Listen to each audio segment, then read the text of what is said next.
Today, we're talking about ovarian cancer. And I know ovarian cancer is very scary. That's why it's important to be informed and not down the internet rabbit hole informed, properly informed. That's why we talked to Dr. Gary Leiserowitz. He works at UC Davis, one of the only 49 comprehensive cancer centers in the US. Here's what we learned.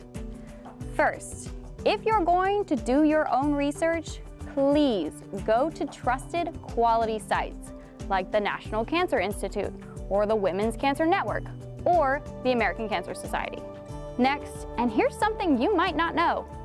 The tests to detect ovarian cancer, not part of your yearly exams. Pap smears screen for cervical cancer. If you want to be screened for ovarian cancer, you have to ask for a pelvic ultrasound or a blood test. How do you know when to ask for one of these things? Well, knowing the symptoms can help.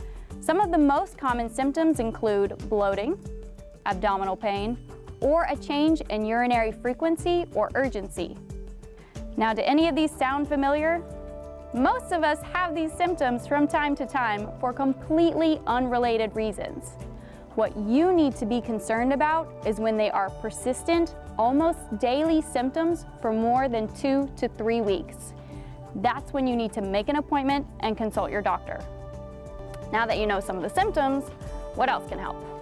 Knowing your risks. Age, family history, reproductive history, and medications all affect your risk for ovarian cancer. Women who are postmenopausal are at a higher risk. If you have any close relatives who have had ovarian cancer or who have had breast cancer before age 50, you might be at a higher risk. Having children after a certain age or never having children at all can also increase your risk. Finally, any kind of hormone therapy or fertility treatment may increase your risk.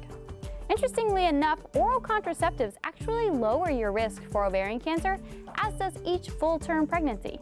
Ovarian cancer is very serious.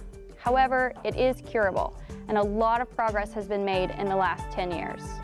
Even now, doctors are working on exciting new research with immunotherapies. So there is hope.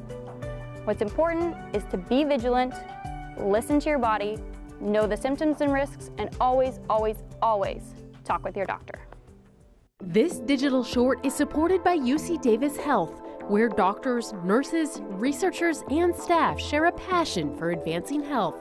Learn more about their latest medical innovations at health.ucdavis.edu.